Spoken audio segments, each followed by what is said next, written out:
Good morning, अस्सलाम वालेकुम दोस्तों। मैं डॉक्टर सलीम मलिक। बात करते हैं कुछ थोड़ा सीखने और सिखाने की। तो अर्ज किया है, हम अपनी इसी अदा पे थोड़ा गुरूर करते हैं। हम अपनी इसी अदा पे थोड़ा गुरूर करते हैं। नफ़रत हो या मोहब्बत, दोनों ही भरपूर करते हैं। तो दोस्तों, बात करते हैं कि बात चल रही थी हुकूक पे बात चल रही थी। तो हक जो है कर्ज है, हक कर्ज है, हक अदा करना पड़ेगा। और हक अदा करने से पहले हमें समझना पड़ेगा कि हक है क्या, किस पे क्या हक बनता है, किसका क्या हक है। वो सब चीज़ें अगर हम समझ पाओगे तो हम हक अदा कर पाएंगे। तो दोस्तों, हर इंसान पर अल्लाह के कुछ हुकूक है। हर बालिग मर्द और औरत पर 5 वक्त की नमाज फ़र्ज है, रोज़ा फ़र्ज है। अगर माले गनीमत है, उशत है, साहिब निसाब है, तो उस पे कुर्बानी का करना और जी ज़कात का देना, हज करना, ये सब चीज़ें फ़र्जियत में आती है। तो उसका अलग अलग एक मयार है, किस पे जो है हज फ़र्ज होगा और किस पे जो है ज़कात फ़र्ज होगी और किस पे जो है कुर्बानी तो वाजिब है, वैसे फ़र्ज नहीं है, कुर्बानी का करना वाजिब है।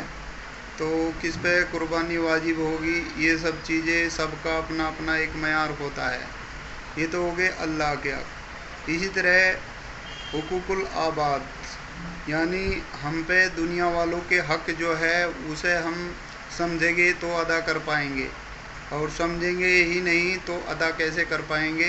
दोस्तों, जैसा कि हम बता चुके हैं कि दुनिया के अंदर वालिदैन का हक़ सबसे ज़्यादा है। वालिदैन का यानी कि माँ बाप का हक़ सबसे ज़्यादा है। उसके बाद औरत पे शोहर का हक़ सबसे ज़्यादा है।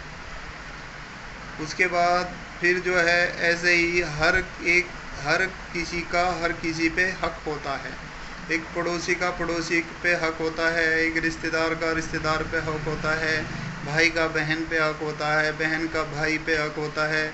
जिस इदारे में हम काम करते हैं वहाँ पे हमारा जो बॉस है उसके हम पे कुछ हक़ होते हैं, हमारे उस पे कुछ हक़ होते हैं। जो हमारे जूनियर्स है उन पे हमारा कुछ हक़ होता है और उनके हम पे कुछ हक़ होते हैं। तो ये मोस्टली जो हुकूक है वो आते हैं इकराम मुस्लिम में।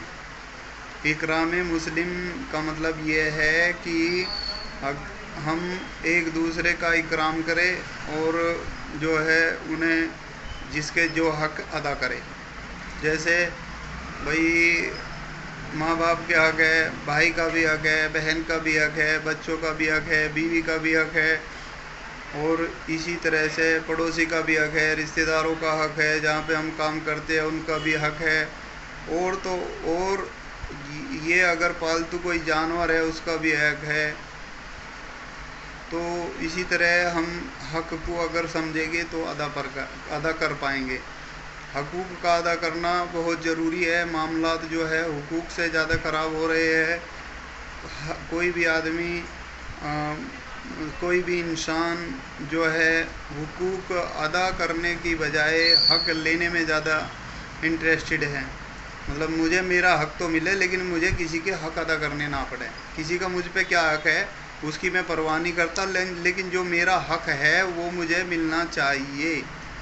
ये सारे मसले इसलिए ख़राब हो रहे हैं। देखने में आता है कि ज़्यादातर जो झगड़े होते हैं वो भाई भाई में बहुत कम होते हैं और भाई बहन में बहुत कम होते हैं, माँ बाप में भी बहुत कम होते हैं। सबसे ज़्यादा जो झगड़े का कारण बन रहा है वो आज मियाँ बीवी का झगड़ा है। मियाँ बीवी के झगड़े में दो ख़ानदानों की, दो रिश्तेदारों के आपस में बिगाड़ आ जाते हैं। तो इस पे ज़्यादा फोकस करने की हम लोगों को ज़रूरत है। इसमें बहुत ज़्यादा परेशानी हो रही है हमारे मुआशरे में। जो सबसे ज़्यादा बिगाड़ है इस टाइम में, जहाँ तक मैं देख पा रहा हूँ, वो है मियाँ बीवी का झगड़ा। मियाँ बीवी के झगड़े में جو ہے کچھ برادری میں نپٹ جاتے ہیں فیصلے، کچھ جو ہے لڑائی جھگڑے کر کے، اور جی کچھ جو ہے کورٹ کچہری، تھانے تحصیل، یہ سب ہوتے رہتے ہیں. اس میں مسلمان برباد اور تباہ ہو رہا ہے. اور مسلمان کیا اس میں سبھی لوگ تباہ اور برباد ہو رہے ہیں. آج کے لیے اتنا ہی، کل پھر ملتے ہیں نئی ویڈیو کے ساتھ.